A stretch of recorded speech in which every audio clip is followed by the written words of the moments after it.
La Cafetera es un programa de radio que se financia gracias a las aportaciones de los oyentes. Si te gusta el periodismo que defiende y sientes que te acompaña, hazte mecenas y ayúdanos. Infórmate en radiocable.com/mecenas. Hola Cafetera, me llamo Hugo y os hablo desde Suiza, donde vivo hace más de un año. Soy investigador en ciencia política en la Universidad de St. Gallen y casi todas las mañanas tengo un trayecto en tren que aderezo con vuestras voces. Gracias por vuestro enfoque humano de la realidad y por poner a las personas en primer lugar.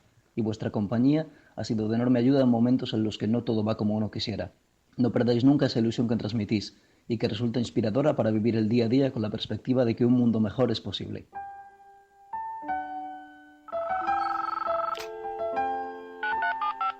Son las 8:30 de la mañana. Las 7:30 en la Casa Museo de José Saramago, en Tías, Lanzarote. Buenos días, mundo. ¿Quieres un café?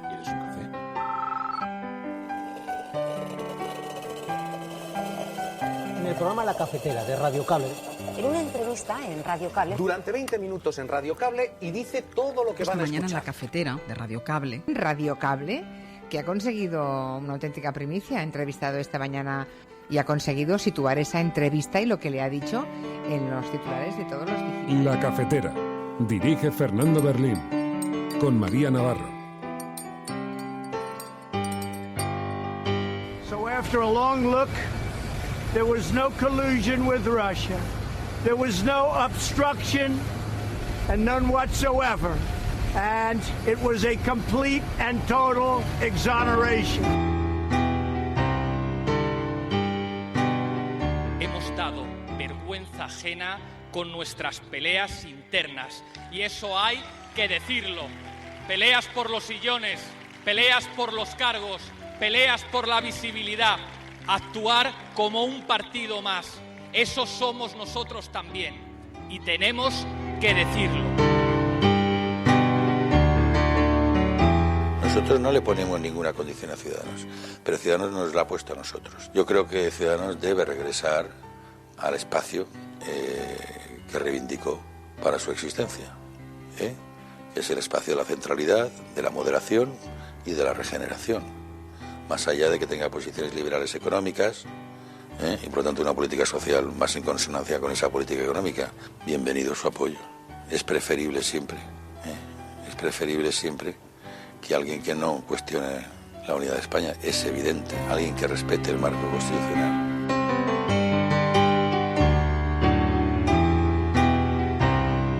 Pero la ley del aborto, señor Casado, no irá en su programa, la del 85, y no llevarán ese tema en el programa. Pues es que nunca he dicho que vaya la del 85. Aquí lo dijo usted. Yo lo que he dicho, claro, aquí lo he dicho aquí, que me gusta más la ley de supuestos que la de plazos. Que la iba a llevar, claro, además, lógicamente. Y además lo expliqué incluso desde una perspectiva por eso personal. le digo, en el programa electoral ustedes no llevan derogar la ley actual. Porque está recurrida por el Constitucional. Y si el Constitucional dice que sí, la va a mantener. Pero en vez de quedarnos parados, ¿qué decimos? Ley de maternidad.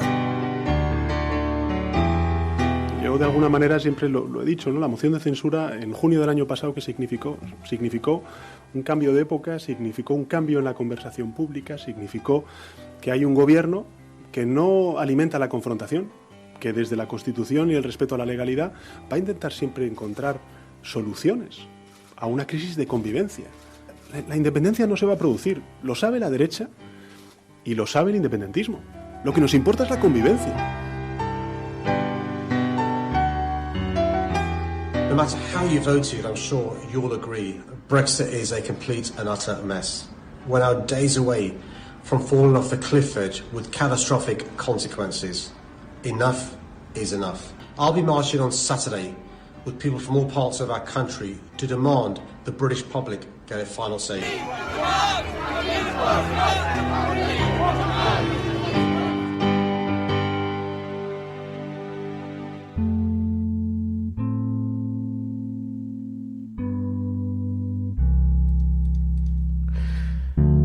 Buenos días, cafetera. Después del encuentro de Bolsonaro con Trump la semana pasada, el presidente ultra de Brasil visita ahora Chile. Allí participó el viernes del lanzamiento de Prosur, es un nuevo bloque comercial que aspira a constituirse, pero sin Venezuela y sin los países donde gobierna la izquierda. Tanto el mandatario de Chile como el de Brasil se deshicieron en elogios mutuos y Bolsonaro mostró su admiración por el modelo chileno, Cuenta El País que la privatización del sistema de pensiones que impulsa Brasil se inspira en el chileno, porque resulta que el ministro de Economía brasileño, Pablo Guedes, es un hombre de la Escuela Económica de Chicago, que visitó Chile durante la dictadura de Pinochet en los años 80, cuando era un universitario, así que el círculo se cierra de manera real. Y debió quedar muy seducido. Paralelamente a la visita de Bolsonaro, se manifestaron en la calle decenas de colectivos sociales y partidarios de izquierdas pidiendo que el brasileño fuese declarado persona non grata por su discurso de odio hacia las minorías.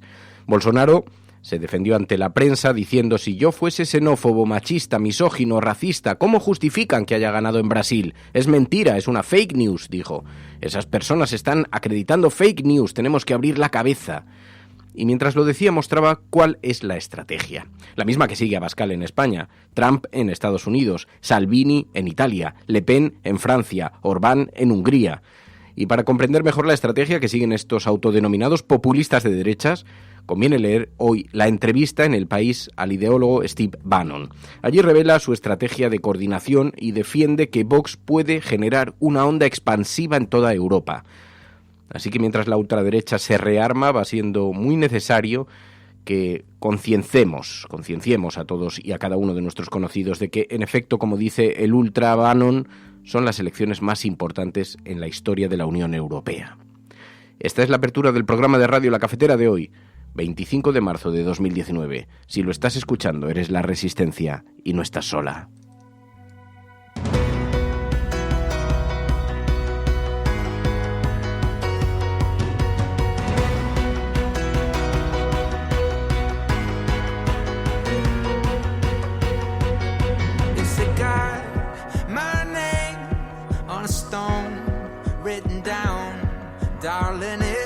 Una resistencia a la que se incorporan en este minuto decenas de oyentes por todo el planeta, por todo el mundo, que se incorporan a la resistencia de La Cafetera para participar, para formar parte de nuestro cuerpo de analistas y nos ayudan también a comprender un poco mejor cómo está el estado de ánimo y el desencanto de la ciudadanía. Buenos días, El Conde, buenos días, Elías, buenos días, Rubén, buenos días, Rodrigo, buenos días, Isabel, buenos días, Buscadora, buenos días, José Francisco, David, un montón de gente que se suma a este programa a esta hora y a quienes pedimos que utilicen el hashtag #LaCafeteraNeocons. #LaCafeteraNeocons, porque en efecto la palabra resistencia va a cobrar un nuevo significado. Dice Steve Bannon en la entrevista en el periódico El País, que de verdad os la recomiendo porque es francamente interesante, pero además revela muchas de las estrategias que pretende seguir y del el lenguaje y la manera en la que pretenden gobernar el lenguaje, manejar el lenguaje para hacerse con el electorado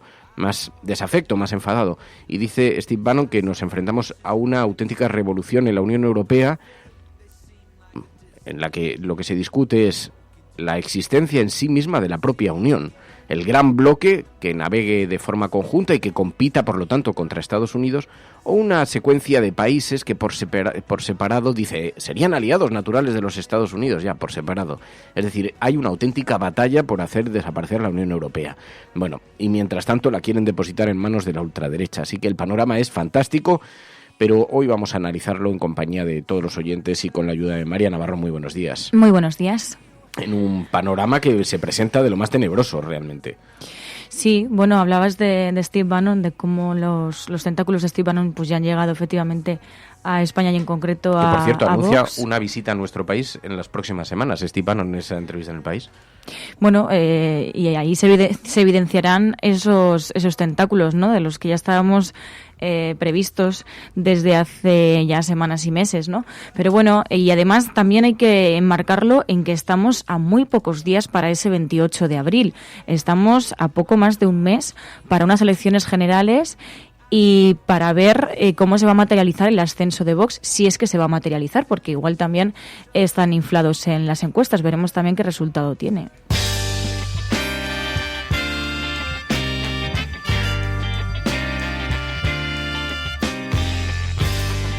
Bueno, pues todo esto con un clima de fondo político realmente agitado, realmente convulso, que vamos a analizar aquí en el programa y con algunos focos internacionales también de alta intensividad. Hoy vamos a comunicar también con Mozambique, porque, como sabéis, se está produciendo allí una crisis humanitaria de primera magnitud después de que haya un ciclón asolado una buena parte del país y haya destruido parte de su infraestructura. Un país con una debilidad, os podéis imaginar, de protección social, lo que ha provocado cerca de 100.000 rescatados y casi 1.000 muertos, 1.000 fallecidos, entre los fallecidos en Mozambique, que están en torno a los 400, y los países de alrededor. En fin, realmente una situación extraordinariamente grave, y hablaremos con una oyente de este programa para que nos describa cómo es la situación. Ella está en Mozambique. El viernes nos hizo llegar aquí un mensaje de atención pidiendo que se ponga el foco, que no se olvide lo que está ocurriendo en Mozambique, porque, entre otras cosas, está recibiendo poquísima atención internacional. Lo vemos en algunos medios de comunicación, pero una vez más, como siempre ocurre, hay una gran desidia por el asunto, a pesar de la gravedad que representa lo que está ocurriendo.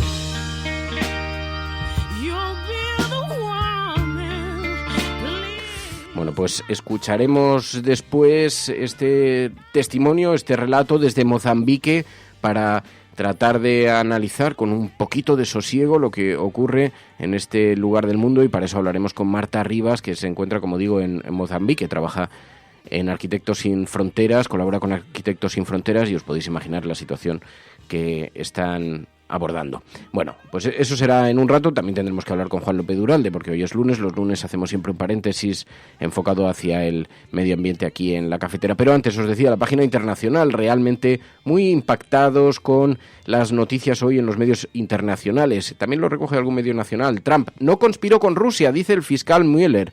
Lo vemos en el periódico El País. El presidente se siente exonerado y los demócratas han dicho que van a mantener el pulso. Y resulta que es que, como cuenta hoy el periódico El País, el fiscal especial Robert Mueller, que sabéis que estaba buscando pruebas sobre una hipotética conspiración entre Donald Trump y Moscú, ha estado 22 meses investigando, aunque no ha encontrado ninguna prueba de que hayan participado en una conspiración conjunta. Deja, eso sí, abierta, sin mostrarse concluyente, la posibilidad de que se haya cometido algún tipo de delito de obstrucción a la justicia, algo menor en todo caso, que ha aprovechado el presidente Donald Trump, que en Twitter reaccionó poco después celebrando su completa exoneración, ha dicho, y mientras tanto los demócratas dan señales de que no tienen intención de abandonar las investigaciones en curso. Hoy lo cuenta el periódico El País en su portada, con la fotografía del fiscal Robert Mueller en Washington en la portada del periódico. Y ayer escuchábamos a Donald Trump tras la conclusión del fiscal de que no hubo Russia Gate, por lo menos en el aspecto que investigaba el fiscal. So after a long look, there was no collusion with Russia. There was no obstruction and none whatsoever. And it was a complete and total exoneration. Eso dijo Donald Trump.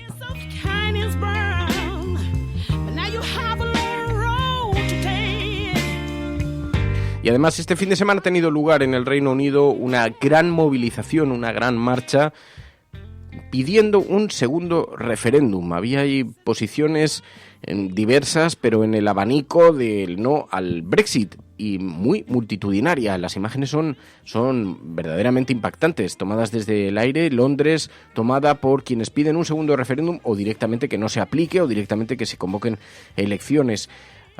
Escuchábamos al alcalde de Londres anunciando también que se sumaba a esa gran marcha por el segundo referéndum. No matter how you voted, I'm sure you'll agree, Brexit is a complete and utter mess.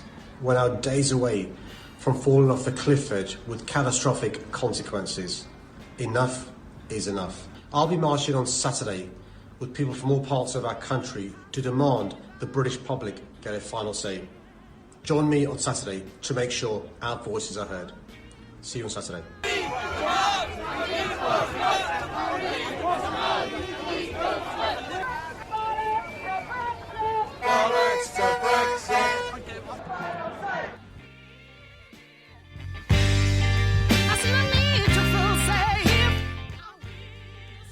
También el ministro de Finanzas, Philip Hammond, decía: cambiar de primera ministra no nos ayudaría porque está sobre la mesa también la posible salida de Theresa May, la caída de Theresa May. Un cambio de gobierno, una convocatoria electoral, la salida, la ruptura por las bravas, una secuencia de prórrogas pactadas con la Unión Europea. Los escenarios son diversos, pero según el ministro de Finanzas, Philip Hammond, no ayudaría a la caída de Theresa May. Changing Prime Minister wouldn't help us. Changing party in government wouldn't help us. We've got to address the question of what type of Brexit is acceptable to Parliament, what type of way forward Parliament can agree on, so that we can avoid what would be an economic catastrophe of a no-deal exit.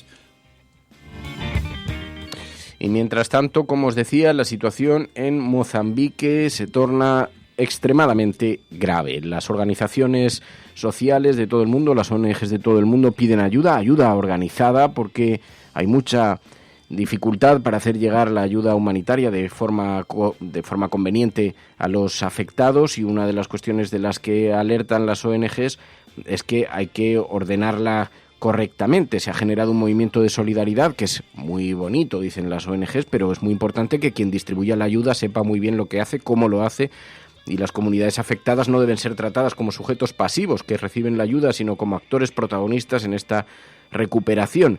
Y hay mucha preocupación porque las aldeas al lado del río, os podéis imaginar, zonas completamente anegadas, inundadas, son además aldeas, todo este río que se ha desbordado, que practican agricultura de subsistencia y que se colocan precisamente ahí por eso, y todo ese agua, toda esa zona ha quedado devastada. Además, el agua estancada, la gente bebiéndola. Mucha preocupación por las posibles epidemias de cólera, que ya se ha dado algún caso, de diarreas, malaria. En fin, la situación es extraordinariamente grave, que afecta a miles de personas en Mozambique por el paso de este ciclón. Así que enseguida vamos a conectar con Marta con Marta Rivas, que colabora con la ONG de Arquitectos Sin Fronteras, para que nos detalle un poco mejor cuál es la situación que están viviendo por allí. Estás escuchando La Cafetera, y si lo estás haciendo, no estás sola. El desafío que tenemos por delante es de una magnitud de carácter colosal, y la gran crisis no es ecológica, es política. El hombre no gobierna hoy las fuerzas que ha desatado, sino que las fuerzas que ha desatado lo gobiernan al hombre.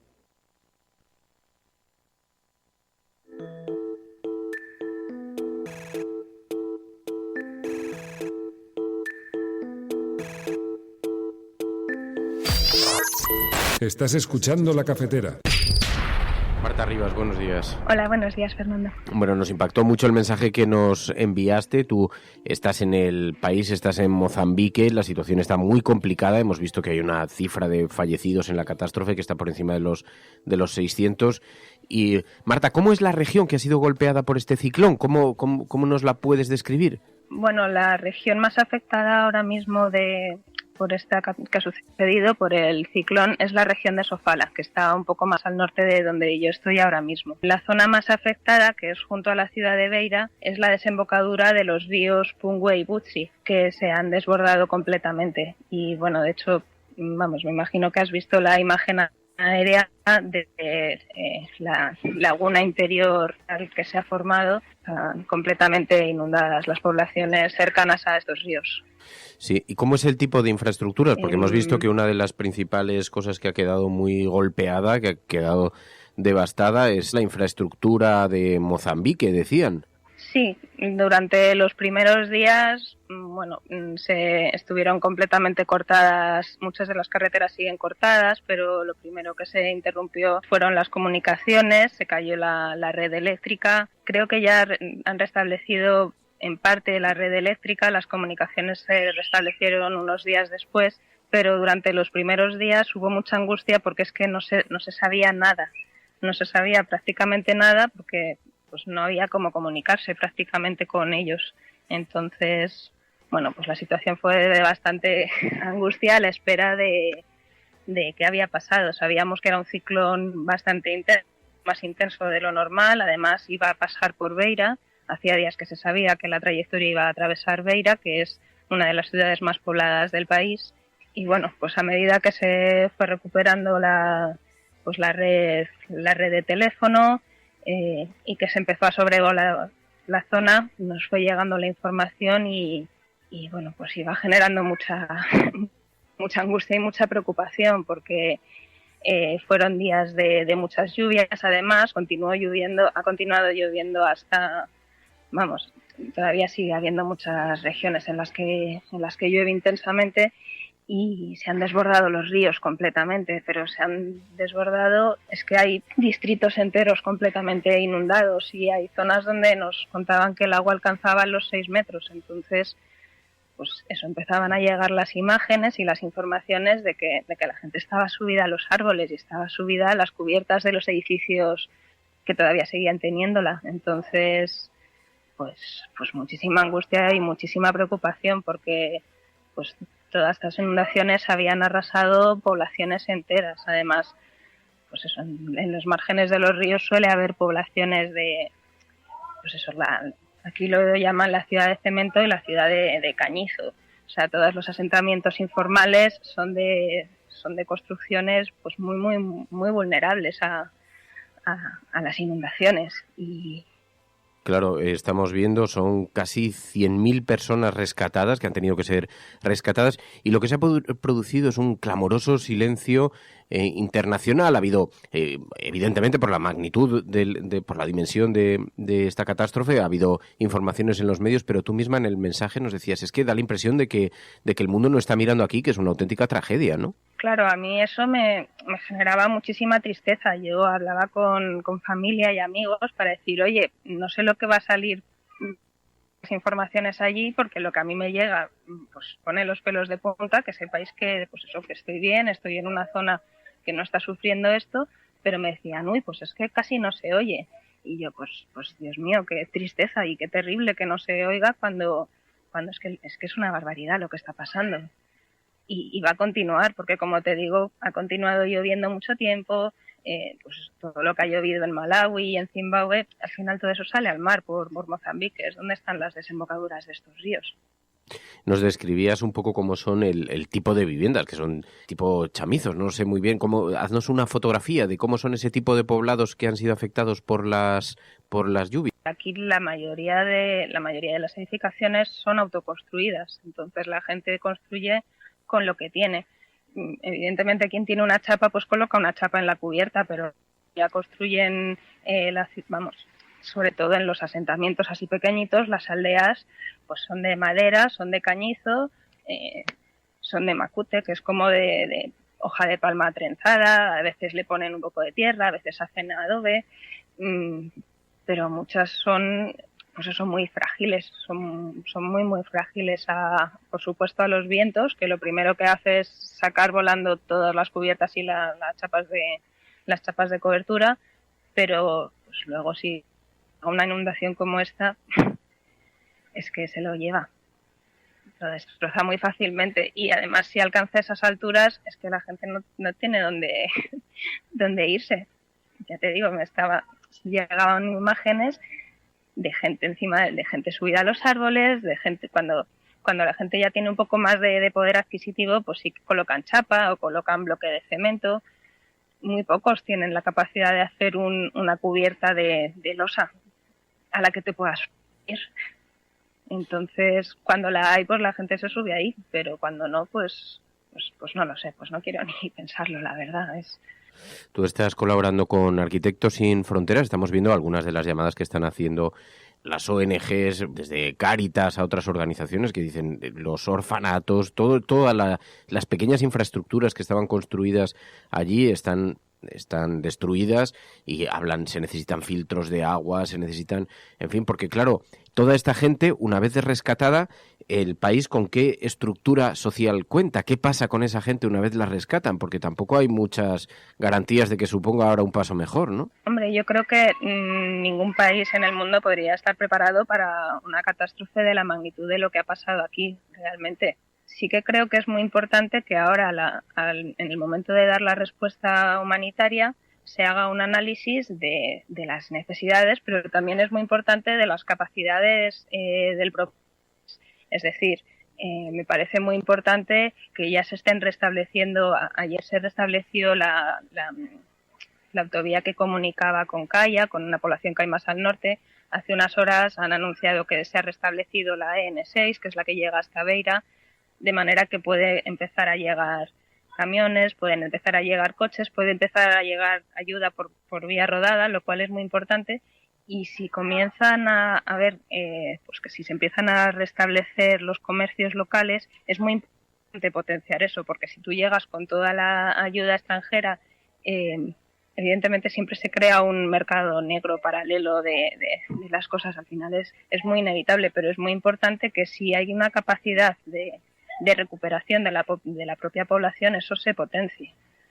O sea, creo que la ayuda humanitaria tiene que ir siempre estudiando muy bien dónde y cómo intervenir. Sí, evidentemente hacen falta ahora mismo equipos de potabilización de agua, porque el tema del agua es que es importantísimo ahora mismo. La gente lleva días sin agua potable y sin un saneamiento adecuado, lo cual significa que muchos han estado bebiendo agua contaminada.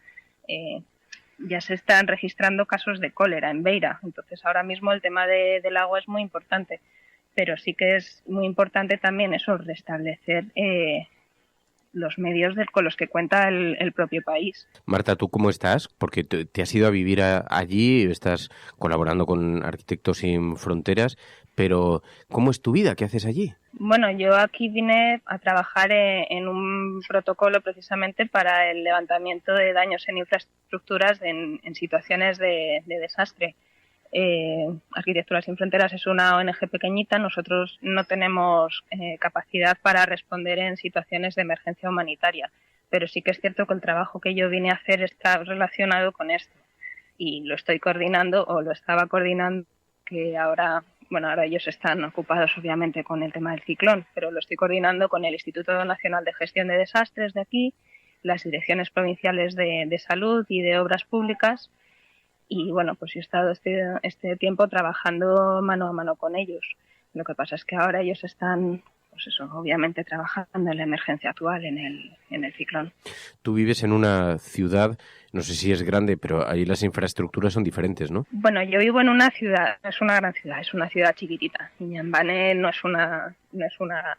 lo llamaríamos la ciudad, es una ciudad pequeñita, pero bueno, pues sí, Iñambane cuenta con infraestructuras, pues eso aquí está el hospital provincial, aquí está una facultad de la universidad, pues eso, cuenta con escuelas, es una ciudad muy grande, pero bueno, pues cuenta con servicios. Pues Marta Rivas, te agradecemos, Marta, de verdad, te agradecimos mucho ese mensaje que nos pusieses ese mensaje de atención para poder observar lo que está ocurriendo allí en Mozambique, y te agradecemos de verdad muchísimo que te hayas puesto en contacto con nosotros. Marta Rivas, muy buenos días y mucha suerte. Gracias, un abrazo.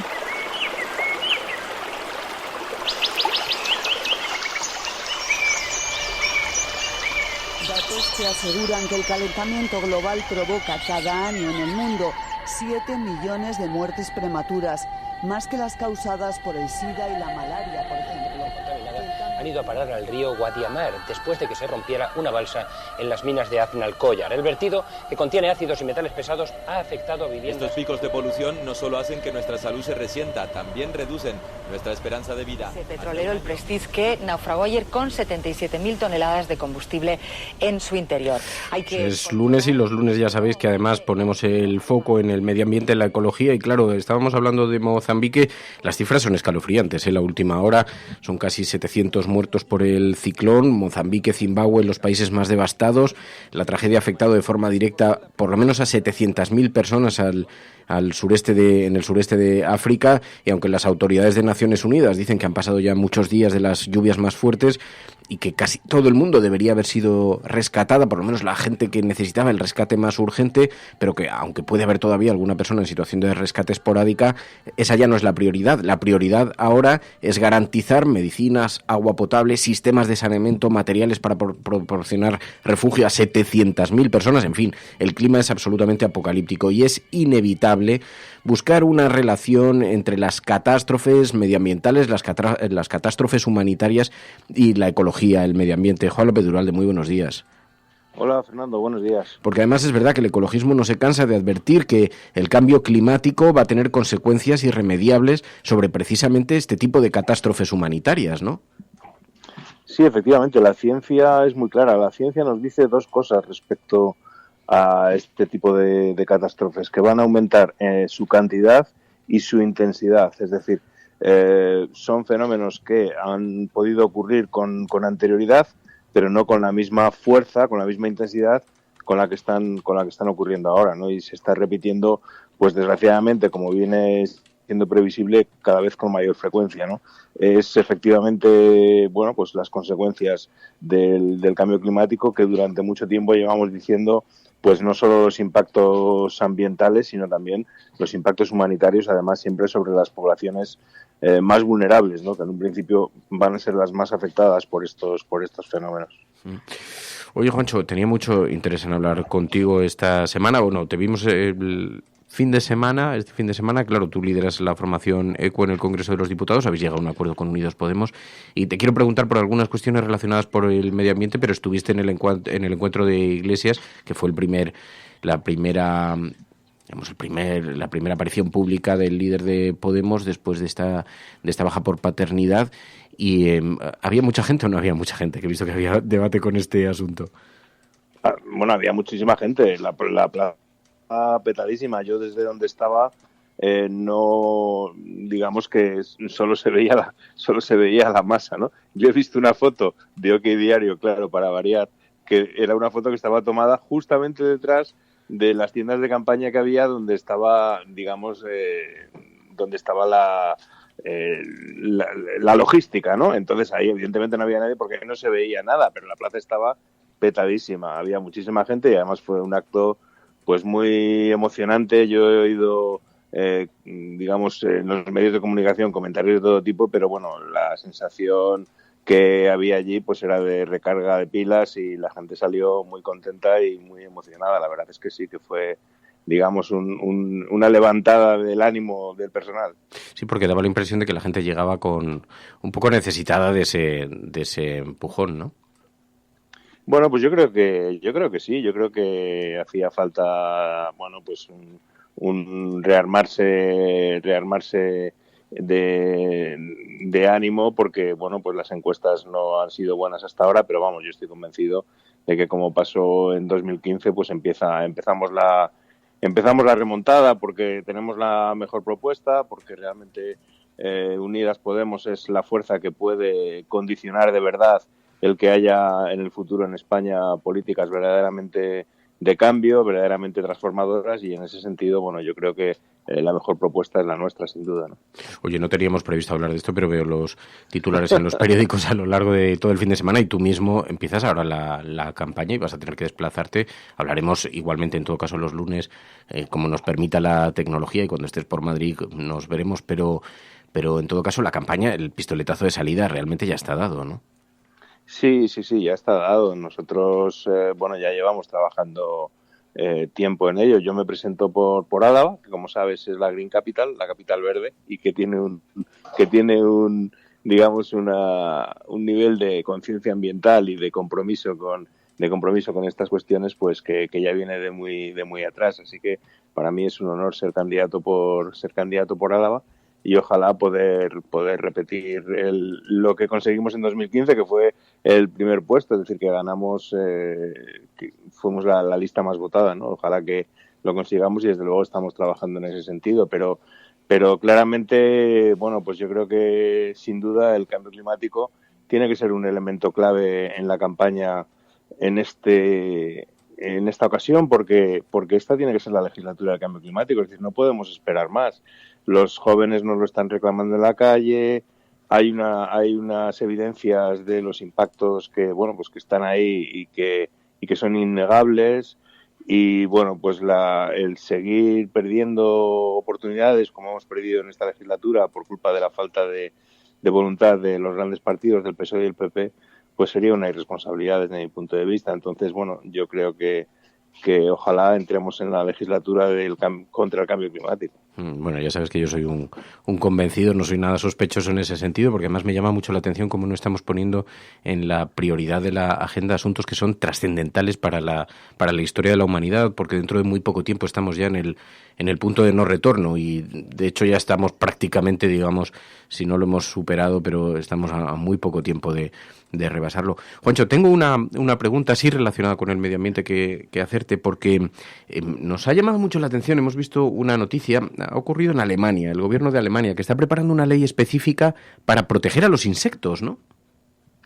Bueno, es que esto todo surge de un estudio, por cierto, coordinado por un español, Francisco Sánchez Valle, un estudio que se ha publicado recientemente en la revista Biological Conservation, Conservación de la Biología, y que habla de que se ha producido en 30 años un declive del 80% de los insectos en el mundo, ¿no? Este estudio se ha realizado, es una recopilación, digamos, de 73 estudios en distintas partes del mundo y, bueno, pues se hace unas extrapolaciones y concluye que la reducción en las poblaciones de insectos es brutal, la califican de catastrófica, etcétera, ¿no? Y realmente pues es muy impactante, ¿no?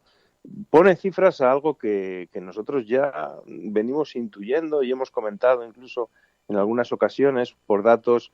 Pues hay insectos que por lo menos yo recuerdo en mi niñez que eran bastante significativos, como por ejemplo las luciérnagas que veíamos por la noche. Son esos insectos que iluminan la noche, ¿no? Y que pues últimamente yo he comentado muchas veces en las redes cómo cada vez vemos menos luciérnagas o los ciervos volantes, que eran aquellos insectos con unos enormes cuernos que veíamos que jugábamos con ellos de chavales, ¿no? Pues esos insectos ya no se ven y entonces eso simplemente son intuiciones, porque puedes decir, bueno, eso no es científico, no lo es, pero este estudio sí que pone cifras a esa intuición que nosotros tenemos, ¿no? Y yo creo que alguna vez hemos comentado en el programa, ¿no? Como cuando viajábamos con nuestros padres en coche, había que parar a mitad del viaje a limpiar el parabrisas de la cantidad de insectos que se estampaban contra el parabrisas. Hoy en día eso ocurre en mucho menor medida y yo creo que es una visibilización significativa de lo que este estudio pues nos ha contado. Pues Juan López de Uralde, Juancho, seguiremos hablando los lunes, suerte la campaña, en todo caso espero que encuentres un huequecito, que puedas tener un huequecito para conversar con nosotros y cuando pases por aquí por Madrid ya sabes que tienes aquí tu casa para tomar un café. Juancho, gracias. Seguro que sí, siempre. Fernando, un abrazo. Un abrazo.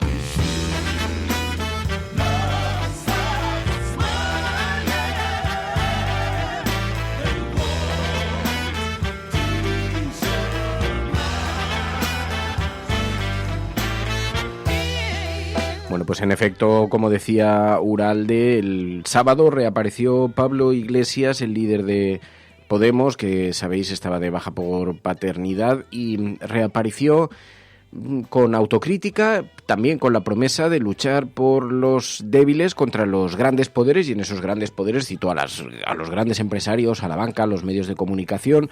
No hace falta que diga, porque creo que ya lo sabéis todos, que esto ha provocado un cierto revuelo en el mundo mediático, y Pablo Iglesias decía sobre la autocrítica, sobre la vida interna del partido, que es una de las razones a las que se atribuyen, digamos, la posición en las encuestas de Podemos. Hemos dado vergüenza ajena con nuestras peleas internas y eso hay que decirlo. Peleas por los sillones, peleas por los cargos, peleas por la visibilidad, actuar como un partido más. Eso somos nosotros también y tenemos que decirlo. Propuso un ejercicio de transparencia, de sinceridad ante los electores. Hoy dicen algunos periódicos, hablan de las encuestas, porque, imaginaos, hay una cierta preocupación entre la derecha porque la división de sus partidos puede provocar que termine gobernando la izquierda con ayuda del independentismo. Dice el periódico La Razón hoy en su portada. Leemos las portadas de los periódicos porque esto contribuye a algo que ya sabéis que defendemos en este programa. La Cafetera te cuenta lo que todos te cuentan y también de lo que otros no hablan. Pero también te contamos lo que cuentan los demás para que no puedas salir del programa diciendo no estoy informado, necesito ahora escuchar otros programas. No, aquí te contamos lo que dicen todos y además lo que no te dicen. Bueno, pues lo que dice La Razón hoy, Ciudadanos y PSOE son los partidos con más votos de indecisos, dice La Razón. Un estudio de NC Report refleja la volatilidad política y muestra que el 26J se decidió en los últimos 7 días. Ya lo habíamos escuchado también aquí, Narciso Michavila, habíamos entrevistado en este programa al directivo de GAD3 y ya nos avanzó que la gran movilización del electorado se va a producir durante los últimos días de la campaña, durante la Semana Santa. Van a ser ahora 3 semanas de infarto. Dice el periódico La Razón, el tracking electoral profundiza la caída de Podemos y aleja la opción de un gobierno de izquierdas, según el periódico La Razón. No es lo mismo que piensa el periódico ABC. La derecha en esto también se encuentra dividida. Dice, Sánchez no podrá gobernar sin entregarse a los separatistas. Será el más votado, pero la suma con Podemos lo dejará a 15 escaños de la mayoría. Necesitará el voto del independentismo.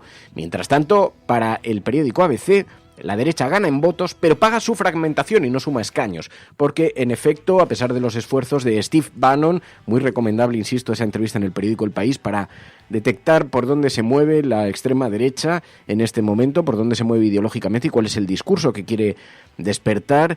Pero, mientras tanto, la derecha en España sigue como pollo sin cabeza y no se ponen de acuerdo.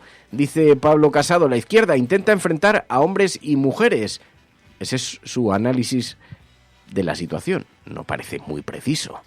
Que juntos, hombres y mujeres, rememos en la misma dirección para acabar con esta lacra social. Lo que tampoco me parece bien es que la izquierda intente enfrentar a hombres y mujeres.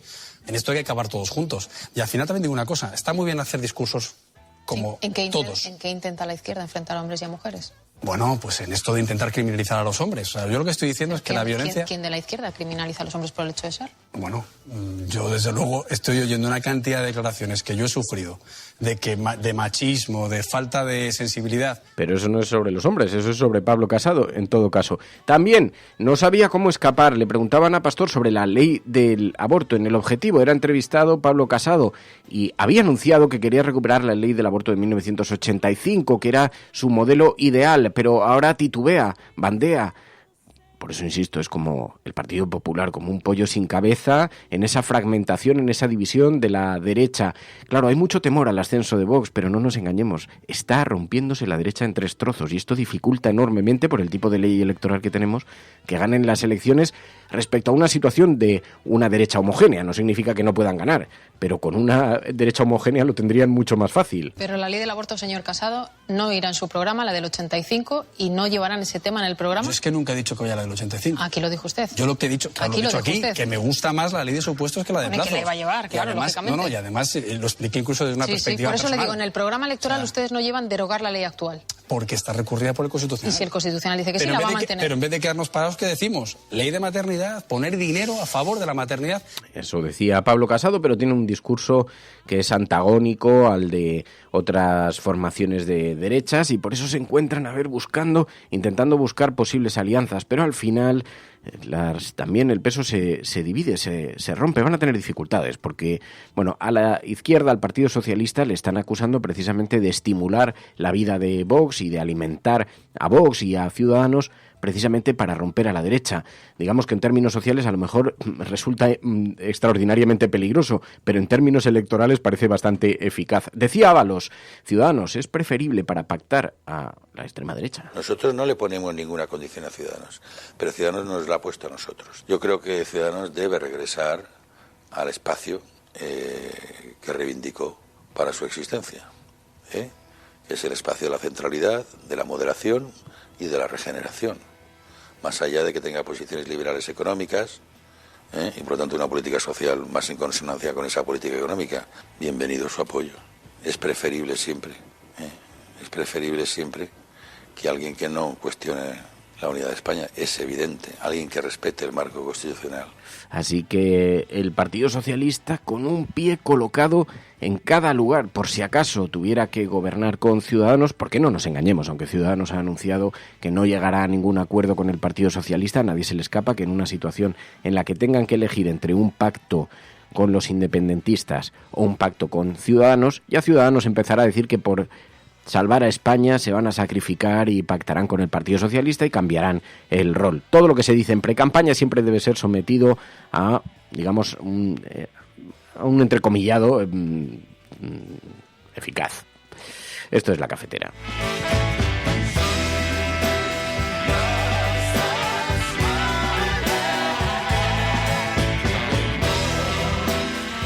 Así que este es el panorama, el despertar de Podemos, del letargo electoral. Eso el tiempo lo dirá. La división en la derecha tendrá consecuencias electorales, veremos a ver si le perjudica, y mientras tanto se está acusando mucho al Partido Socialista. Es que estáis dando mucho altavoz siempre a las desgracias de la derecha. Dicen que estáis todo el día retuiteando desgracias de Vox y pues todos los problemas internos y todo. Pero es que si veis los digitales, lo de Vox está siendo un auténtico festival. Es muy interesante seguir las informaciones que publican en Infolibre, porque están haciendo un seguimiento bastante intenso sobre las cuentas de la derecha. Uno de los asesores de Pablo Casado hizo el informe que permitió dar a dedo a una asociación privada el reparto de 80 millones de euros públicos. También en Infolibre, el Consejo de Transparencia desmonta los argumentos de patrimonio para ocultar información del Valle de los Caídos, dice en su portada el diario digital Infolibre. También en los otros digitales nos encontramos en el diario.es hoy. Dice, ¿quién es quién en la lista de Vox? Abascal se rodea de fieles, antiguos cargos del PP y militares franquistas. Dice el diario.es, Abascal ha premiado en las listas a personas vinculadas al partido desde sus inicios y a dirigentes que lo acompañaron en la fundación, en la defensa de España.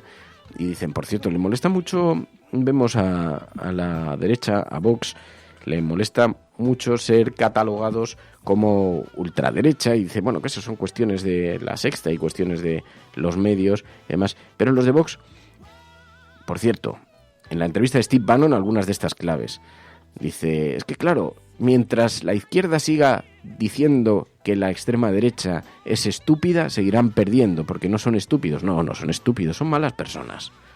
Son el jefe cabrón, son el compañero que te increpa en el colegio, son el alférez que te gritaba en la mili, son el vecino acalorado, el marido que grita por el patio, la señora que te mira por encima del hombro. Esos son los de la extrema derecha, son los señoritos de los santos inocentes.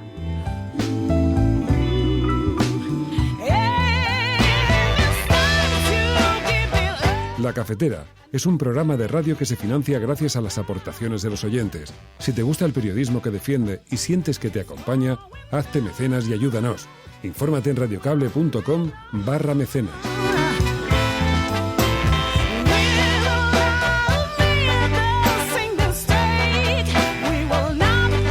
Así que eso en lo que se refiere a las portadas de los periódicos en nuestro país. Preocupación por la división de la derecha, lo vemos en las portadas, y también un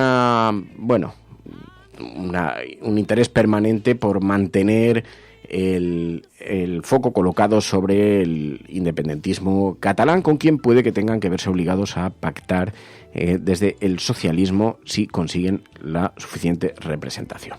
Mientras, en la portada de otros digitales, Público.es dice, agentes de Jusapol violan el secreto judicial tras registrar la sede del sindicato policial UFP, dice Público.es hoy en su portada. También el PSOE avanzará su programa basado en los 10 acuerdos de país, dice Público.es hoy en su portada, y 10 cosas por las que Theresa May no pasará la historia por el Brexit, dice además Público.es que May se enfrenta a un posible complot interno. Bien, esto en las portadas de los digitales. Pero ya sabéis que hay dos tipos de agenda. La agenda setting, la que marcan los grandes medios de comunicación, frente a la agenda de la cafetera, que es esa otra agenda, aquellos temas que queréis que tengan protagonismo en las portadas. And yes, together we will make America great again. No puede estar de moda ser izquierdas, pues si es uno carca. Están todo el día con la guerra del abuelo, con las fosas de no sé quién. Aprovechen estos meses de gobierno Frankenstein para que no se pueda defender la libertad y la unión. Acosen a la gente estos meses. Es usted un provocador. El discurso que ha hecho usted aquí es más propio de un fascista que de un demócrata. No, hombre, no era instructora. No, hombre, no. Es que no tienes ni idea. Pero este no es momento ni de siglas ni de partidos políticos. El enemigo es Daesh, el terrorismo yihadista. El cielo no se toma por consenso, el cielo se toma por asalto. Bienvenidos a la... Más allá de la agenda setting, está la agenda de los oyentes de la cafetera. Buenos días, cafetera. Parece como broma. Que es la única salida al problema territorial. Tu colaboración es importante. Ayúdanos retuiteando la dirección de este programa. Hagamos que se nos oiga. Hagamos que se nos conozca. Radiocable.com. Y en efecto, uno de estos asuntos, manteniéndonos todavía precisamente en el monstruo de la extrema derecha que asoma por la puerta, resulta que un miembro de ese partido político en Toledo fue un neonazi condenado por una brutal agresión que dejó con un 20% de discapacidad a un profesor de la Universidad de Valencia. Es una exclusiva que lleva hoy La Marea, ¿no, María? Está siendo, como os podéis imaginar, muy comentado. José Ignacio Vega Peinado explica en esta información, es miembro de Vox en Toledo. Dicen en una fotografía, posa, de hecho, sonriente junto al secretario general del partido, Javier Ortega Smith, y con el número 1 por la ciudad manchega. Vega Peinado participa en los actos ordinarios del partido de ultraderecha en la ciudad y en reuniones con miembros del tejido empresarial toledano en representación de Vox. Fue candidato del grupo de extrema derecha España 2000 en 2015 y es un miembro de Vox Más. Dice sus correligionarios lo conocían con el alias de El Toro, un skinhead miembro de la Acción Radical, un peligroso grupo neonazi que operaba en los años 90, sobre todo en Valencia.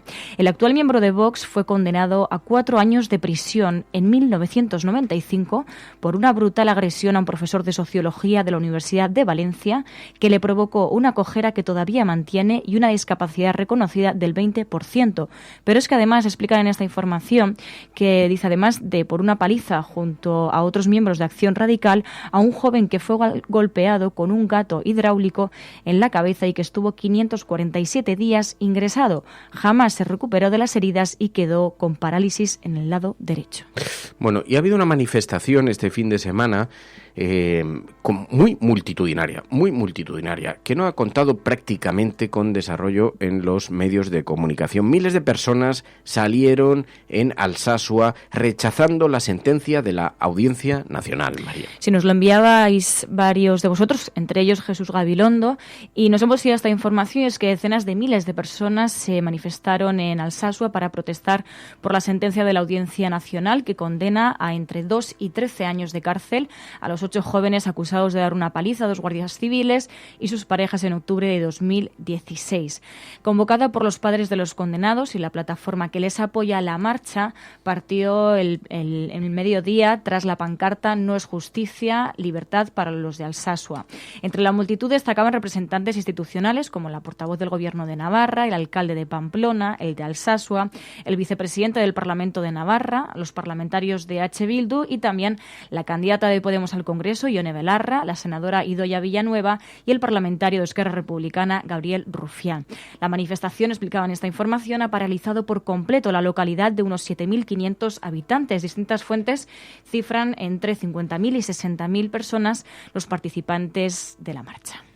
Sí, ha sido muy multitudinaria y también contrastaba mucho la repercusión que ha tenido en los medios de comunicación en general, que ha sido prácticamente nula, muy escasa, pero en contraste con una manifestación que hubo minoritaria, pequeña, en contra del aborto, a favor de los grupos pro vida, que no asistió prácticamente nadie y sin embargo ha tenido una dimensión gigantesca. Y eso también nos dice algo sobre el enfoque, sobre la materia con la que trabajan los medios de comunicación actualmente. Sobre la agenda setting, precisamente, ¿no? De esa selección de temas, lo importante que es para influir en la opinión pública. Y en Valencia, ¿qué es esto? Desbordada por el monstruo de las toallitas. 6 millones a Europa pide para desatascar su colector más importante. Sí, esta información nos la enviabais desde el diario.es y lo titulaban así. Decían: Valencia desbordada por el monstruo de las toallitas, piden 6 millones a Europa para desatascar su colector más importante. Dicen que los servicios de mantenimiento han liberado un tapón de más de 1 kilómetro de longitud y aún les queda por limpiar. El ayuntamiento ya ha retirado 5.000 toneladas de este residuo e invertirá en total 12 millones de euros, que se suman otros 3 millones invertidos desde 2017.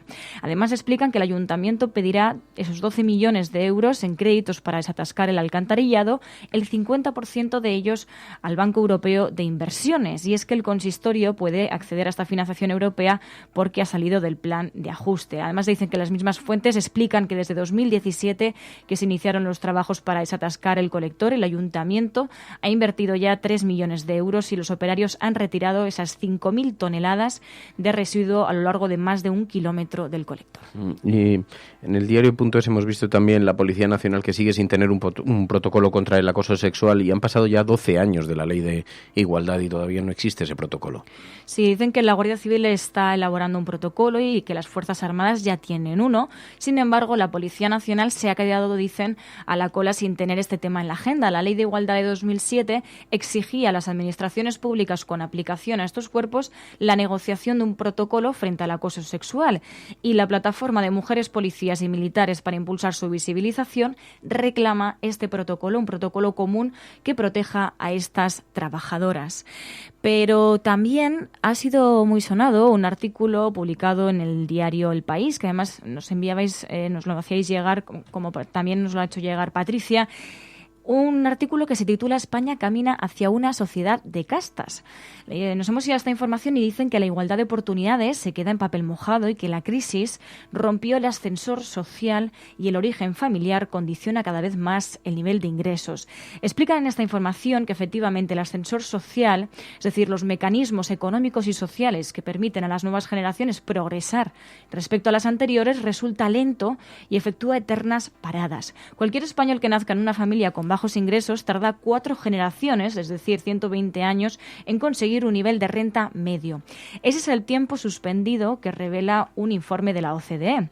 Tener un buen origen familiar en términos educativos y económicos es casi una garantía para disfrutar de una mejor perspectiva laboral. En España, dicen, la movilidad dentro de una misma generación es un ascensor parado. Un trabajador puede desarrollar toda su vida laboral sin saltar al siguiente peldaño. Las consecuencias, que ante la carencia de movilidad social los españoles apenas confíen en la meritocracia. El 53% de los encuestados en este trabajo de la OCDE cree que tener padres con mejores ingresos y educación es un factor esencial para prosperar en la vida. De hecho, en este informe de la OCDE lo que recomiendan es mejorar la calidad y la eficacia en el gasto de la enseñanza, reforzar el apoyo a los desempleados, luchar contra el paro de larga duración, el abandono escolar y afrontar la pobreza infantil, dando a los padres trabajos de calidad. Bueno, y además siempre colocamos una página que tenga la inmigración, el fenómeno de la inmigración, que es una auténtica tragedia, un auténtico drama humano en el Mediterráneo, y mientras tanto la Unión Europea, que está consintiendo la situación, que es absolutamente inhumana en un centro de detención en Trípoli, hemos visto que está teniendo algo de repercusión, ¿no? Sí, porque Médicos Sin Fronteras ha hecho público un informe sobre la situación de desnutrición y de inseguridad que sufren las personas retenidas en el centro de detención oficial de Saba, uno de los 7 que hay en Trípoli, capital de Libia. Una realidad que se contradice con los intereses suscritos por la Unión Europea en el documento Relaciones Unión Europea-Libia del pasado 9 de noviembre de 2018 sobre la acción exterior de la Unión Europea. En este texto se afirma que la principal prioridad de la Unión Europea con respecto a la migración es proteger a los migrantes, refugiados y personas desplazadas internamente en Libia y apoyar a las comunidades locales para hacer frente al desafío.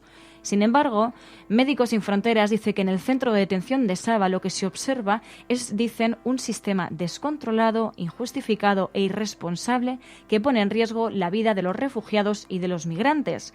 De hecho, el pasado mes de noviembre ACNUR ya advertía de que Libia no es un puerto seguro porque, decían, existe el riesgo de violación de derechos humanos. Y sobre esto mismo, Óscar Camps, de Proactiva Penals, se dirigía este fin de semana al gobierno de Sánchez formulando una pregunta que puede que muchos también se estén haciendo. ¿Por qué, sabiendo lo que ocurre en Libia, permiten que se aprueben los desembarcos en Libia? Demasiadas veces se vive en el fanatismo. Y aquí es el retrato del fanatismo en su cara más horrible. El fanatismo que ciega la razón, que ciega el respeto por el otro, es que siempre debemos mantener, que ciega, yo que sé, todo. Before I drift away, speak to my heart. Bueno, pues cerramos esta página de actualidad y aprovechamos que son las 9:30 de la mañana, que llevamos una hora emitiendo este programa, para despedir a las emisoras FM que redifunden este programa, a través de las cuales llegamos a un montón de gente que no tiene comunicación vía internet o está en tránsito o escucha este programa a través de las emisoras comunitarias que lo redifunden. Así que damos las gracias a todos estos oyentes y a las emisoras. Ya sabéis que si tenéis una emisora o conocéis a alguien que disponga de la programación en una emisora local, este programa se puede redifundir gratuitamente porque además es Creative Commons y está abierto. Y ahora nosotros cerramos esa paginita para que puedan desconectar y continuamos un poquito más, porque cuando cerramos la página de actualidad llega la sobremesa de la cafetera, apartamos las tazas, los periódicos y ya nos quedamos charlando aquí de la vida en compañía con los oyentes.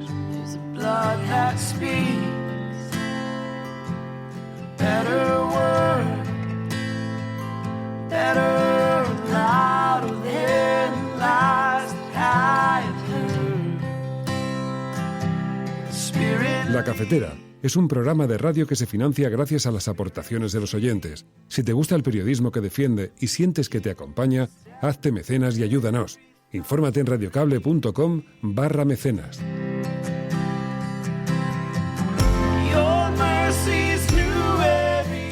Sí, porque este es un programa que vive de la ayuda de los mecenas, de los suscriptores, a quienes agradecemos que lo hagáis realidad, que lo hagáis posible, que pueda ser un programa con continuidad, que pueda ser un programa profesionalizado y del que podamos trabajar y, por lo tanto, pues mantenga su compromiso siempre permanente con quienes lo escucháis. Así que muchísimas gracias de corazón a todas las personas que sentís que os acompaña, que os gusta el tipo de periodismo que defiende y que lo apoyáis económicamente. Muchísimas gracias, de verdad. Y hoy es lunes. Los lunes, bueno, es la vuelta del fin de semana y tomamos la semana con algo de energía, unos más que otros, unas más que otros. Yo veo que aquí la gente está muy enérgica. María por aquí ya están hablando de cervezas y marihuana, yo no digo nada. Empieza la hora de la marihuana, es la hora perfecta. Pues hoy he leído una noticia. Mira, dice Caidón, tengo una pregunta para el electricista. El electricista te escucha, Caidón, la puedes disparar y ya sabéis que hay un hashtag, almohadilla, la cafetera neocons, y el electricista está a la escucha para comentar todas estas cosas. Pero hoy he leído que el mercado de la marihuana va a ser uno de los mercados de futuro con más posibilidades. O sea, un auténtico negocio. Todavía no es legal, de manera que yo no invertiría mucho si tuviera que hacerlo y si tuviera con qué hacerlo. Pero resulta que hay como ¿No te habrás plantado por aquí algo? Pues nunca me he atrevido, porque cuando invitamos a Zapatero a venir al programa, cuando fue entrevistado aquí en casa, claro, esto es una guardilla que tiene una terraza donde pega el sol, que si plantásemos aquí marihuana... Bueno, y que te hace efecto invernadero también, si quieres. ¿Tú has visto la película? Claro, es que el calorcito, mira cómo están las plantas de tu padre. Mira cómo están las plantas de tu padre, que por cierto son venenosas. La mía se ha muerto. ¿Qué le habrás hecho? Me tiene que traer otra. Sí, soy un desastre. Bueno, pero el caso es que, digo que si plantásemos marihuana aquí, nos devoraban como la tienda de las plantas esta de... ¿Era de Woody Allen? No sé. Bueno, nos devorarían, o sea, crecerían hasta hacernos desaparecer. Pero, no, he leído, a ver si he podido encontrar la noticia porque me ha parecido maravillosa, que es uno de los mercados. Mira, bueno, veo otra también. Se vende marihuana a cambio de elecciones vitales. Pero no era esto, el mercado, está en la misma carpeta. Errores y aciertas de las charlas sexuales, esto tampoco era. Bueno, algunos temas que tengo aquí pendientes por repasar. Bueno, mientras, si queréis, voy recordando... Welcome to Tijuana, tequila, sexo y marihuana, perdón. La película del próximo viernes, que ya lo anunciamos el viernes pasado, es 7 almas. Así que seguro que la habéis visto muchísimos y muchísimas de vosotras. Así que ya podéis enviar vuestra nota de audio. 7 almas, que he visto por algunos comentarios que nos llegaban que estaba bastante reconocida, que le había gustado mucho al respetable. A ver, dice Caidón, dice... Almohadilla, la cafetera neocons. Este es el hashtag en Twitter donde podéis comentar. Pregunta para el eticista. ¿Está justificado cometer un delito por una injusticia? Yo creo que no. Depende del delito, dirás. No. Por ejemplo, colgar una pancarta en una fachada. Claro, estamos... depende del delito. No. O sea, claro, estamos hablando de delito... Depende de qué delito. Porque, por ejemplo, ese fue uno de los debates que planteaba el documental sobre la muerte del asesinato de Isabel Carrasco. En eso se fundamentó, de hecho, la madre de la que le asesinó.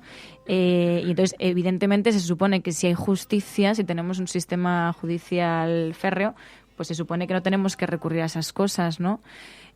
Otra cosa es que digas desobediencia civil. Bueno, es que es otra cosa, claro.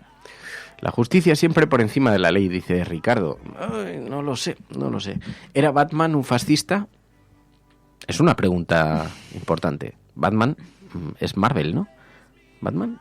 Bueno, Batman era un fascista, alguien que se considera por encima de la ley, que cree que hay un ideal de justicia que está por encima de las leyes. Las leyes son los que atan a los poderosos, las que contienen a los poderosos. No respetar las leyes, que son el consenso social, es muy peligroso, muy peligroso. Muy peligroso como discurso.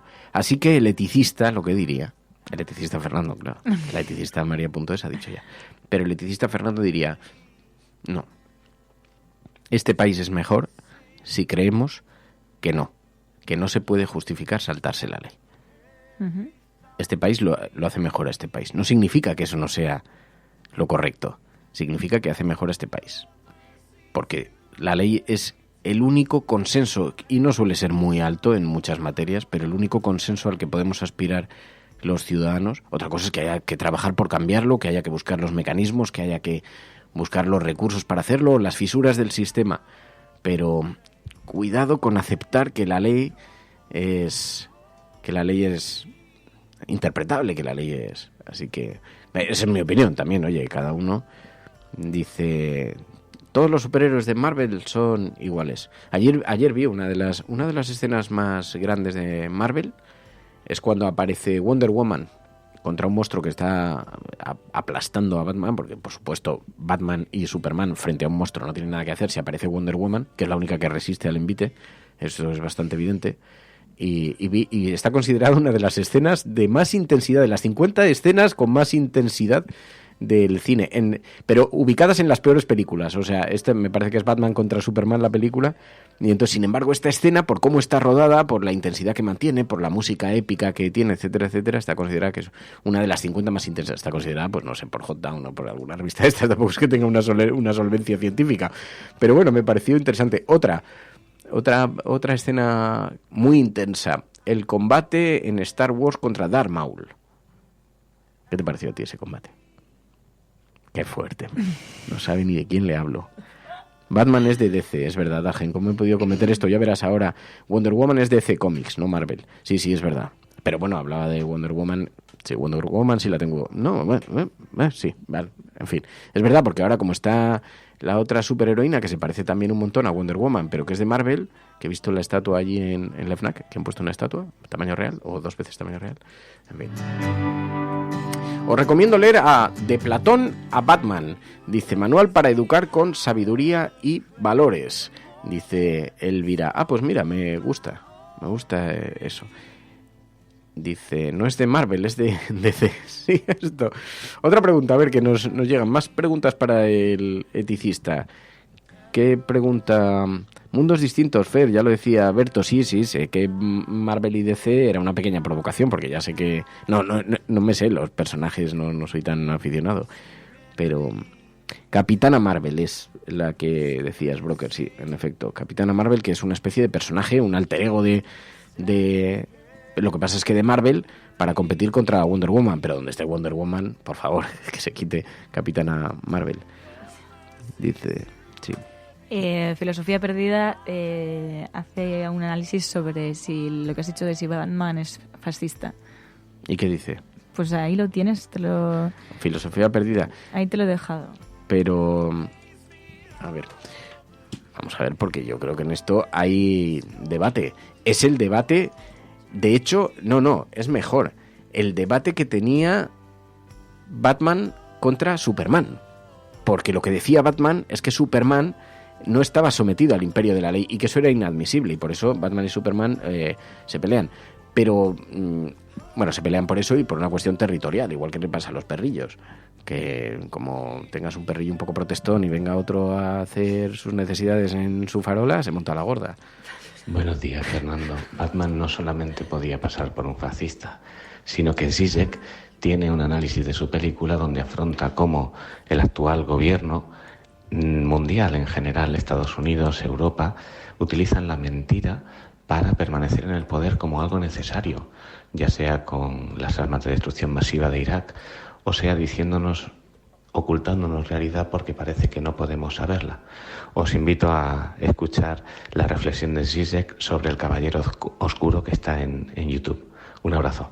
Pues mira, la vamos a recuperar, eso está muy bien. Mira, otra de las preguntas que hacían al eticista era, ¿está justificado echar a alguien por decir cosas de la empresa que ha dicho públicamente en su cuenta personal de Twitter? Esa es gorda. Está justificado. Claro, si hablamos de la sacramentada libertad de expresión, no. Si está dañando a la empresa y a la gente que trabaja allí, dice, pues depende. ¿Dañas a la empresa cuando robas, aunque sea por una buena necesidad? El problema es qué consideramos de importante la libertad de expresión. Tiene gran capacidad de hacer daño, gran capacidad de denunciar también, y es un valor muy importante de una sociedad democrática, pero también tiene capacidad de hacer daño, no nos engañemos. Entonces, depende de si consideramos que lo que está expresando públicamente es libertad de expresión o está dañando a la empresa y a la gente que trabaja en ella. Yo nunca he pensado que las empresas estén por encima de las personas que las componen, que las corporaciones, que las compañías, pero es un asunto bien delicado este, porque claro, si tú te dedicas a enfangar y luego llegas sonriendo, tú imagínate, puedes insultar a tu pareja públicamente y pedirle después en casa que sea cariñoso y... Imagínate que coges tus redes sociales y dices, no, estoy haciendo uso de mi libertad de expresión. Bueno, habrá simplemente gente que estoy contando le guste que la insulte. Ya, pero simplemente estoy contando tus miserias, que nunca... Iba a decir, bueno, los viejos tópicos de la lucha de géneros. Y entonces lo vas expresando públicamente, pues lo más probable es que cuando llegues a casa haya una maleta y se haya marchado, haya una nota, ¿no? Claro, pero aquí, por ejemplo, muchas veces se pide, por ejemplo, en el ámbito del periodismo, ¿no?, que el propio periodista no tenga miedo incluso de enfrentarse a su propia empresa periodística. Y esto también es un dilema, porque se le pide una cuestión que a lo mejor los propios que lo piden no lo harían en su empresa. ¿Me explico? Que puede... Sí, pero bueno, en eso los periodistas no estamos exentos de críticas y yo creo que cuando alguien critica eso, lo que está es manifestando un enfado porque no se ha tratado el valor máximo del cuidado de la información como se había prometido o como prometen las cabeceras, ¿no?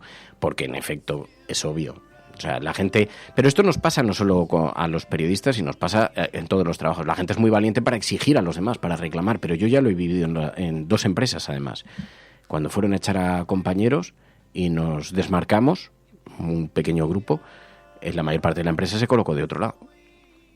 Y muchas veces, incluso los más valientes, incluso los que se decían protectores de los trabajadores en el comité de empresa y todo eso, y miraban para otro lado cuando había riesgos. Claro, por eso dice, a la gente le exigimos mucho, pero luego estamos dispuestos en la intimidad. Porque claro, una cosa es exigir, ahora pasa mucho con Twitter, la gente de pronto te pone unos mensajes súper agresivos con un seudónimo. Y te dicen, tendrías que decir sobre tu jefe esto, y tú ponte el nick normal, tu DNI, y ahora cántalo. Y haz lo mismo sobre el tuyo, a ver si tenemos el mismo valor. Yo no soy sospechoso, yo me he desmarcado y de hecho me ha valido el trabajo en alguna ocasión, o sea que en esto no tengo mucho que ocultar. Pero, en fin. Ahora, la libertad de expresión es la libertad del dueño de la imprenta, que decía el presidente de Ecuador, Rafael Correa. Y tenía ha habido mucho debate este fin de semana con eso, después de las palabras de Pablo Iglesias. Ha habido una bronca monumental. Y yo estoy un poco de acuerdo con lo que decía, porque además no me siento interpelado por eso, igual que no me siento interpelado cuando dijo vamos a ganar las elecciones a pesar de los tertulianos, pues tampoco me siento interpelado. O sea, supongo que no se refería a los tertulianos y en todo caso me daría igual. Yo no. Pero esto pasa, no entiendo bueno, que los medios, los directores, los propietarios de los medios de comunicación tienen inclinaciones políticas, pues vamos, no me parece que sea el gran... que lo que ha dicho Pablo Iglesias, no sé por qué ha escandalizado tanto, porque no ha descubierto nada. Quiero decir, ha dicho lo que todo el mundo sabe. O sea, evidentemente hay unos poderes fácticos en este país, pero como en muchos otros, y es verdad que deciden cuestiones que no pueden decidir los ciudadanos con su voto. Lo que sí que es verdad que no es una buena idea, ni estratégica, ni... es arremeter contra los medios de comunicación. Primero, estratégica no, porque se te enfadan un montón de profesionales y empieza desde la dirección hasta abajo que se sienten aludidos. Pero más allá de eso que... ¿Pero oye, ¿crees que de verdad les afecta que Pablo Iglesias diga esto? No, pero se enfadan. No, yo simplemente estoy manifestando un hecho real, un suceso real. Pero luego, por otro lado, los medios de comunicación... No es buena noticia que los políticos puedan... Si cogemos una visión pura del comportamiento de los medios y los partidos políticos, son contrapoderes diferentes y tienen que estar situados en polos diferentes. Y además esto es sano para la democracia, algo que entiende muy bien el mundo anglosajón. Los medios no pueden estar del lado de los políticos, tienen que ser el gran contrapoder. Es verdad que no siempre lo hacen y que lo que vemos, como estamos viendo hoy en las portadas de los periódicos, es que muchos medios de comunicación apoyan abiertamente opciones políticas de derechas, por cierto. Pero, dicho lo cual, no es buena idea golpear a los medios porque no es tanto una cuestión de mirarnos al ombligo o no, pero los medios son un contrapoder, lo que... Si hay alguna... Es verdad que este país adolece de falta de medios de comunicación progresistas y de izquierdas, y eso es un problema. Pero dicho lo cual, en cualquier otro lugar del mundo se entiende que dentro de la democracia están los partidos políticos, los medios de comunicación, sean agresivos o no lo sean, que tienen que fiscalizar la actividad de los partidos políticos, y mientras que es el público y el mercado quien determina el funcionamiento de los medios de comunicación, por eso se convierte en un contrapoder relacionado con el capitalismo, pero los partidos políticos son fiscalizados, son en fin, elegidos y apoyados o no por los ciudadanos, ¿no? Así que, pero son contrapoderes que no son que son diferentes, que tienen espacios diferentes. Bueno, también yo creo que de ahí la dificultad de un medio para sostenerse solamente por sus oyentes, por ejemplo, ¿no? Y bueno, decir que efectivamente hay medios financiados por grandes empresas es algo evidente. O sea, a mí la verdad que no me sorprendió tanto, no me sorprendieron tanto esas palabras, pero bueno, sí que he visto que han generado bastante crispación. Bueno, más preguntas ahora vamos a contestar, pero dice Viviana Crespo, dice Fer, sin presiones, pero si pudierais poner la fecha de desvirtualización por los que tenemos que ver cómo llegar a Madrid, no lo queremos perder, dice Viviana, pero sin Viviana, presión, sin creo presión. Que escribe desde Reino Unido, si no me equivoco. Claro, tenemos que elegir una fecha, pero es que tenemos que elegir también un formato, porque este año habíamos pensado hacerlo en un teatro, quizá en un espacio abierto. Es que si no, estamos hasta el último minuto con los problemas de si para empezar hay que pedir un montón de permisos a la administración y nos pilla en pleno calendario electoral, así que este año la cosa está complicadísimo. Pero ya sé que la actividad no para y que la administración tiene que seguir funcionando y todo eso, pero digamos que no es una operación sencilla. Pero es que luego hacerlo en exterior tiene numerosas complicaciones, porque nunca sabemos cómo va a afectar eso. Entonces tenemos que buscar un lugar que nos pueda permitir, en caso de que la cosa se tuerza, pues un poquito de que esté cubierto, pero todavía no lo tenemos decidido. Es así de sencillo, así que poquito a piquit. San Isidro. Dice, hombre, San Isidro, siempre llueve. ¿Sí? Bueno, no, ese es el mito. El mito es San Isidro Labrador. Allí donde vas lloverá. Sí. Y además tengo que encargar el resto del traje escocés. Me falta la gaita. Mira, dice Javi también, es que Teatro del Barrio es muy pequeñito. Se nos hace muy pequeñitos. Es que... A mí el Teatro del Barrio me gustaría, me parece muy simbólico y está bien, pero el problema es que habría que vender las entradas, las vendería, y aunque las vendiésemos a precio de coste, me parece que el año pasado nos lo calcularon y era como 5 euros por persona, y era precio de coste. Lo que cuesta la sala y lo que cuesta una cerveza. Sí, si lo hacemos en un espacio cerrado sí que hay que... Pero eso que permitía que la gente pudiera comprar la entrada de antemano para saber si tiene que venir o no.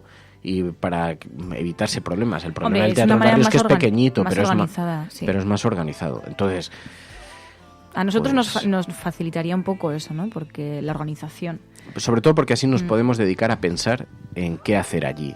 Si hacer un programa en directo podría estar bien, hacer alguna cosa así en lugar de dedicarnos tanto a andar pidiendo autorizaciones al ayuntamiento y escritos y todos estos burocráticos y la propia organización. El año pasado tuvimos hasta que alquilar una plataforma y, en fin, todo esto pues tiene sus complicaciones. Bueno, yo creo que en un teatro estaría bien, pero bueno, lo tenemos que... En el Valle de los Caídos, dice SCT.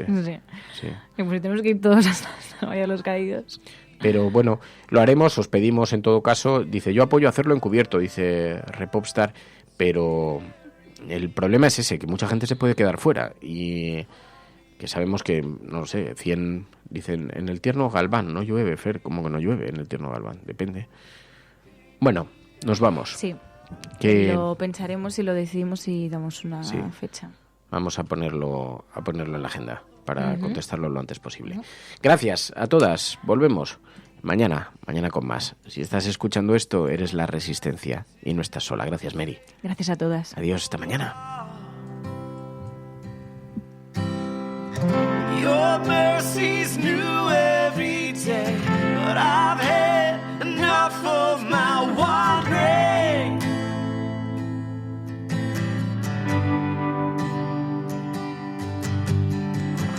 You raise me out of the clay for more than the scope of my own dream.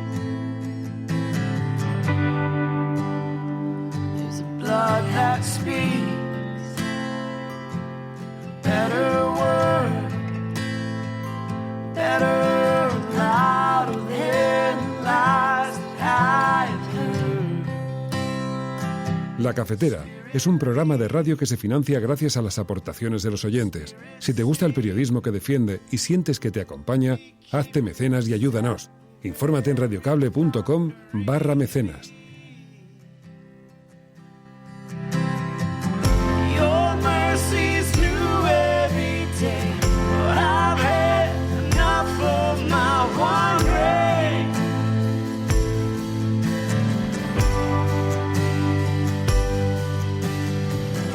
You raise me out of the clay for more than the scope of my own dreams.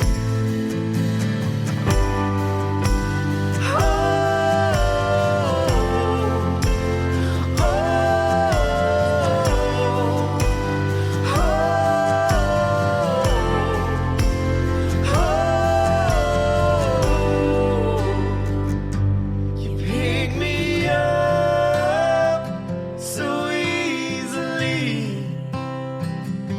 I know the way that I can be,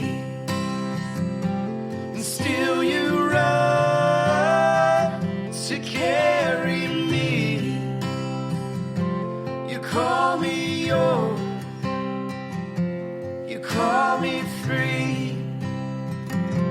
You pick me up so easily. I know the way